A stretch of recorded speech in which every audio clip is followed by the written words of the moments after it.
Thank you very, very much. Sorry to rush you through lunch. We are almost there for today's sessions in this room, except for those of you who are staying for the Ramsar talk afterwards, which will be, the Ramsar talk, the funding biodiversity conservation in small islands, which will be held in here as the biggest group for workshops. We've got 5 more presentations, continuing our general theme of growing our understanding and data within our islands to assist and manage conservation. And we're going to start with Richard Grogan from Isle of Wight Biosphere Reserve. And Richard's been working in the Isle of Wight now for 35 years, so he's just about beginning to figure himself out.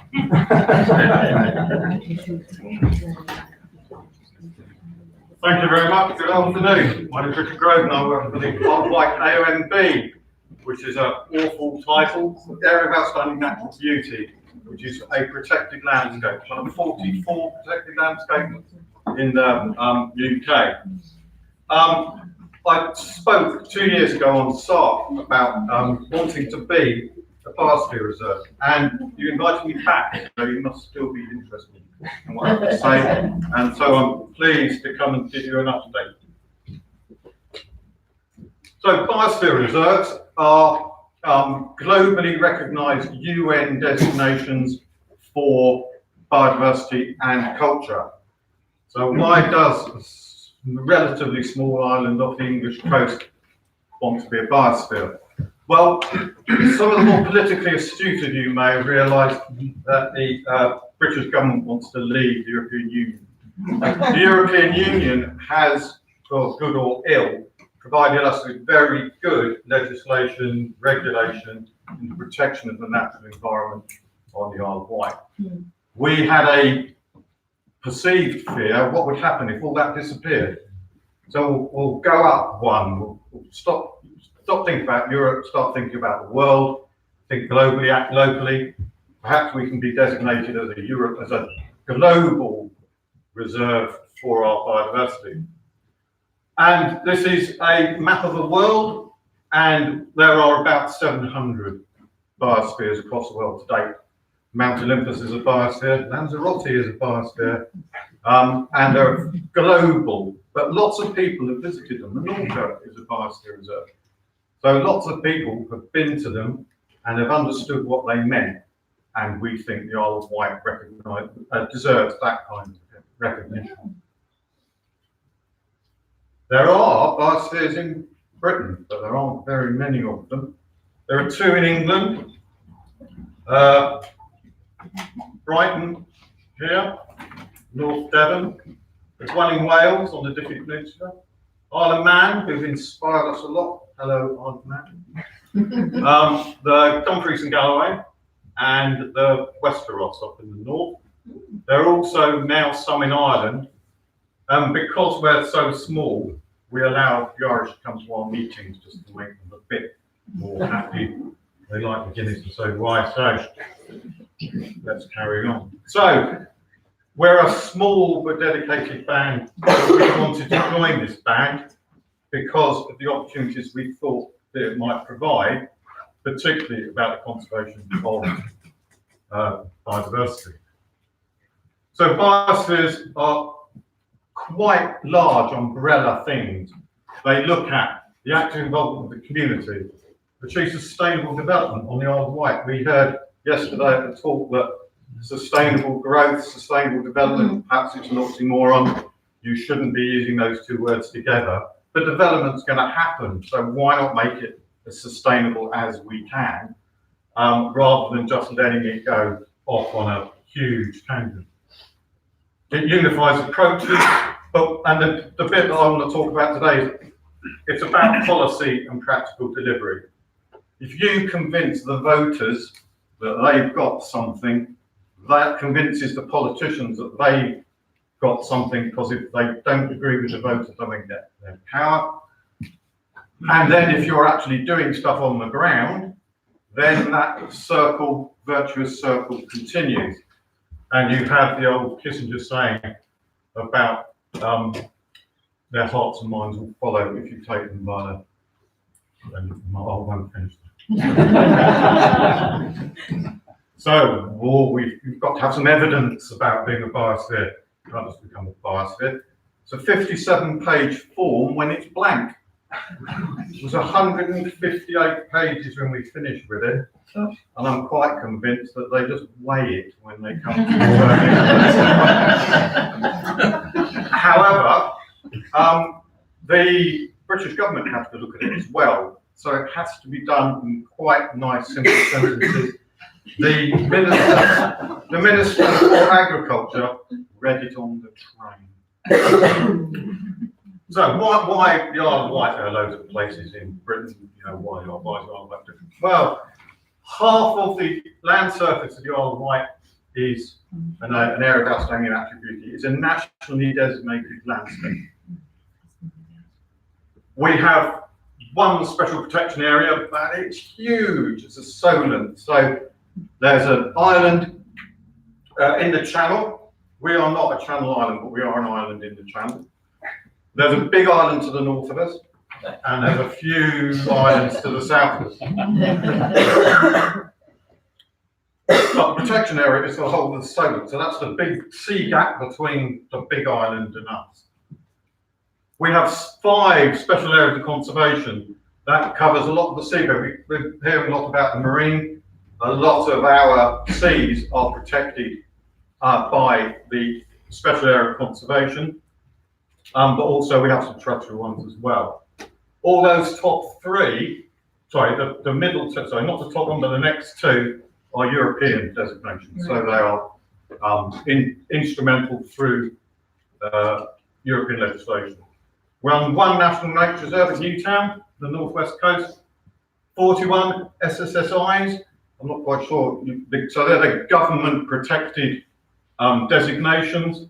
And 300 sinks, which is the lovely expression used. This is sites of importance for nature conservation. So these are the sites that would be SSSIs if in natural England or their predecessors could have got round to them all. These are areas of good quality semi-natural habitat, and they've been identified by ecology teams over the years, and they're designated by the local authority. So basically they're a planning designation, so that when somebody plans to build their £38 million mansion, they're not allowed to do it on a sink because the sink is important for wildlife. We are internationally important for bats, dormice, early gentian, and great crested newt. Well, this is where we have to be aware of scientists. Early gentian is an internationally protected plant. One of the things they then did was to do a project on its genetics and found out it isn't a separate species. It's an early flowering form of a quite relatively common species, the autumn gentian. But don't tell anybody because the funding will disappear. We're also nationally important for wood calamine. It's a labiate plant, only grows on the Isle of Wight in the UK. Oxton grumray, field cowie, blackwork, reddish buff moth. I spent 30 years looking after reddish buff moth. It hasn't given me any thanks whatsoever, but it is still there, which is what conservation is all about. Glanville frituri, which is, I think, a relatively common behind the Channel Islands, isn't it? Yeah, we have the only native population. Soft cliffed invertebrates. George will be happy that I've mentioned these. We have really good sites for soft cliffed invertebrates, second in the country after Wales. Farmland birds, a lot of our farmland birds are doing very well, things like yellowhammer and linnet, others not so well. Red squirrel, hooray! You go to you find a red squirrel on the Isle of Wight, you can find them on Brownsea Island, and then you pretty well will go up to Kilda Forest, 450 miles away to find another. In England, I should say. And water vole. The Isle of Wight is special. It has no feral, in Britain, has no feral deer, has no mink, has no grey squirrel. That means we will be a stronghold for water vole, red squirrel, and dormice. But the biosphere is about communities as well. It's a hearts and mind thing. I've given you some facts, but I don't want you to go away with the facts. I want you to go away with this fact that we want to take the local community at all levels into thinking about how they can be environmentally more friendly than they are in everything they do. But we have a rich cultural heritage on the Isle of Wight. This is the old monasteries at Quor Abbey, destroyed by the friend of everybody, Henry VIII. But our cultural heritage goes back, as yours does, pre-Roman, prehistoric. We've got the oldest string in Britain, I'll have you know. We were building boats 2,000 years before the people in Hampshire were. Ha, ha, ha, ha. I think that's the only time we're ever advanced in Hampshire. That is our environmental designation map. 75% of land surface Isle of Wight is designated in some way or other. It's so great they even overlap them. So somebody that wants a designation sticks it over another designation, sticks it over another designation. And basically, and the white bits are undesignated, but that doesn't mean they're not lovely. And when you show this map, people will say, well, I'm in a white bit. But that's what the Biosphere was about. It was about stopping this. The Isle of Wight is a place, not the Isle of Wight AONB, not the Isle of Wight National Trust land, not the Forestry Commission land. The Isle of Wight is the place, it's the destination, it's the identifiable thing. Let's make it so. But it is a bit mad. So that's the Biosphere. You have to have 3 parts of the Biosphere. You have to have a core area, which are the red bits, and you'll notice most of it is coastal.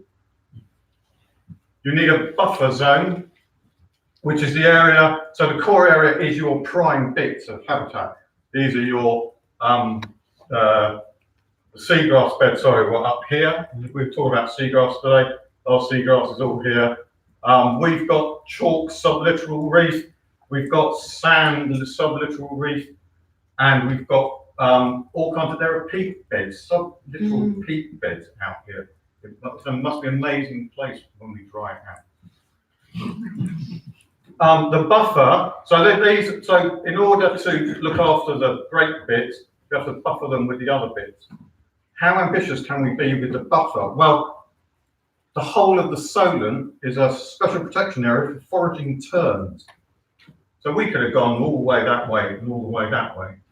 So maybe some people from the Flat Earth Society, that is not where things end. That is just where we thought our jurisdiction would take us.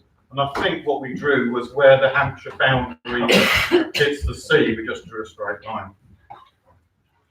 And then we have the transition zone, and that's where this is great, because if you're not in a buffer and you're not in a core area, you're going to be in the transition zone.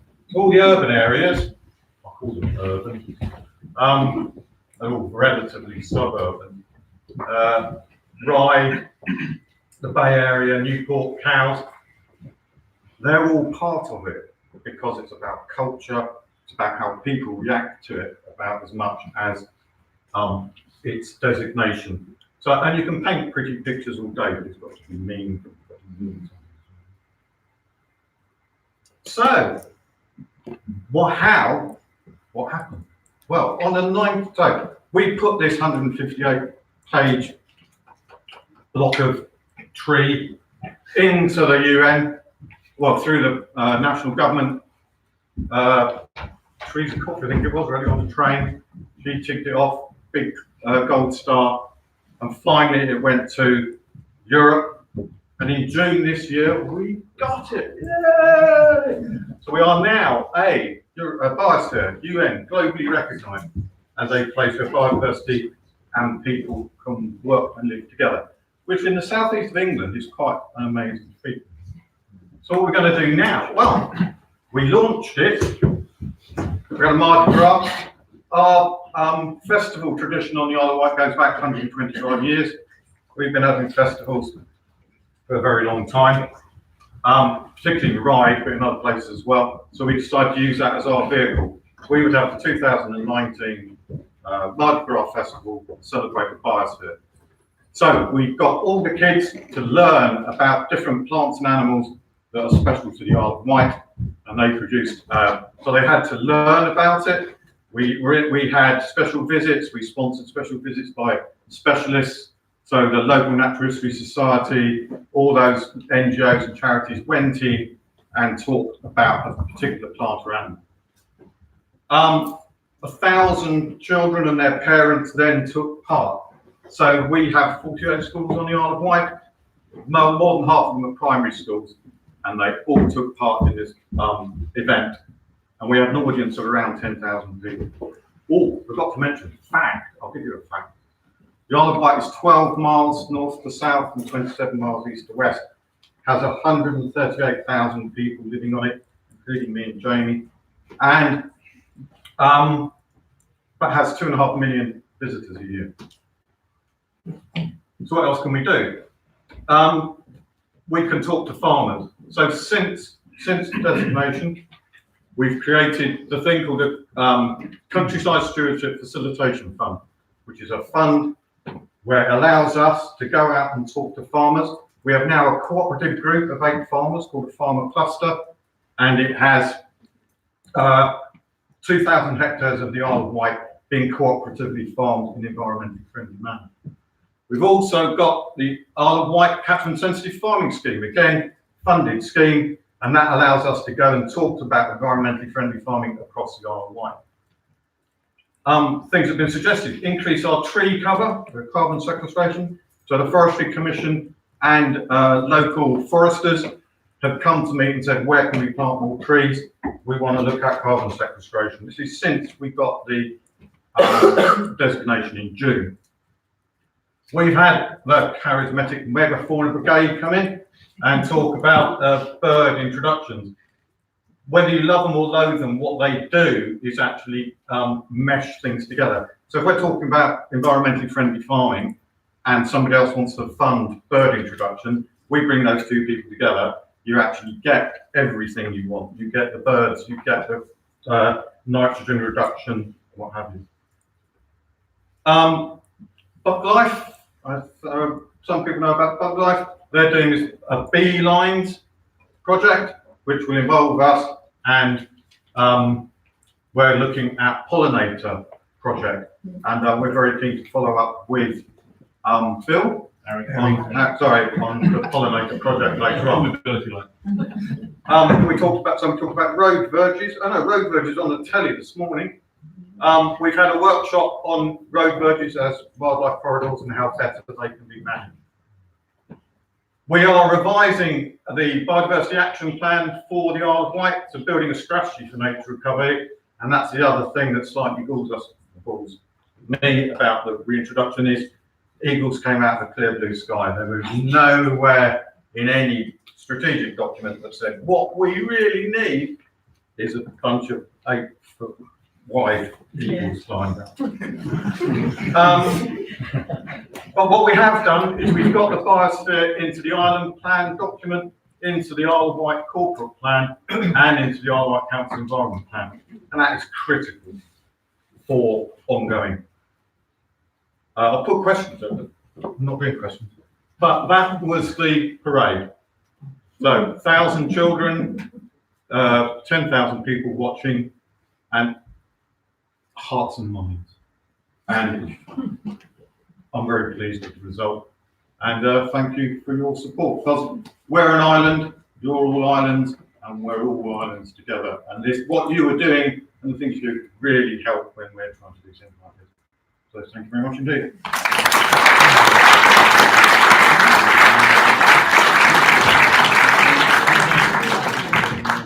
Thank you, Richard.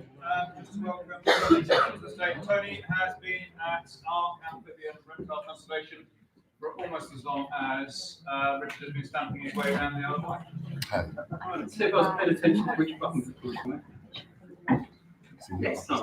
Right, tomorrow I'm Tony Gent. I've given a talk co-written by my colleague Rob Hall. Basically, I'm the guy who's going to grab the glory. Rob was the guy who did lots of the stats and the clever stuff. So as we get more and more technical in this talk, I will get more and more super. Thank you. Okay, I'm going to talk about spatial data. That's data that you typically see in area audits. Site inventories often presented as maps with dots on, sometimes dots with these buffer zones around, or maps that indicate where habitats are, which you can use as proxies for species, and or even habitat proxies altogether. You can use these as metrics. You can use these as numbers of squares occupied. But what I'm going to be touching on is really where these, the importance of where things are and what you do more than the numbers that they actually generate. Okay, so how do you get data? Well, everyone knows it's you get casual records. People just happen to tell you what they've seen, or you can look at some kind of systematic recording. And systematic recording allows you to be more systematic. You can either get better ground coverage. You can maybe sort of stratify your sample to make it a lot more representative, or even get enough evidence so not only you can say with some certainty that there are things there, but increasingly to get some evidence where there aren't. The presence-absence data is increasingly important as you look at modeling later on. You can draw conclusions about where things are just from the habitats or the environments they're in. This is the sort of stuff you'd expect them in, let's say they're there. But to get really clever, you join all these thoughts together and start doing modeling work. Now, what I'm not going to pretend to do is what we're doing is particularly unique. In fact, loads of people are doing this stuff. But I just really want to touch on some of the work we're doing in the hope it sort of inspires collaboration so we can actually take the thinking a bit further forward. Crested newts, this is a piece that will come up for more and more discussion. This is the sort of typical output here of some kind of modelling exercise. What we did here was correlate, I think it was 15 different environmental and habitat variables with the occurrence of newts. The black dots show the actual data that went into this. You can draw a stir a big machine around if you're a clever computer type person using a program called MaxSense. And what it basically tells you is the areas of most suitable habitat. And on the basis of the most suitable habitat, you can infer some likelihood that these are the areas where things are most likely to occur. So this is a predictive map of the suitable habitat of great crested newts over the countryside. And why crested newts? Well, crested newts are the thing that draws people's attention to spatial planning. They are a widespread protected species. Funnily enough, they turn up where there are developers. Developers do sums, and someone says that they cost business £38 million a year in terms of lost impacts because of crested newts impacting on development. And that was a government agency that's meant to be doing conservation work, some of that kind of statistic. So no doubt someone on the other side of the fence would make that number even bigger. But the gist of it is crested newts are a major driver for us to actually do this kind of work, and the reason why we actually look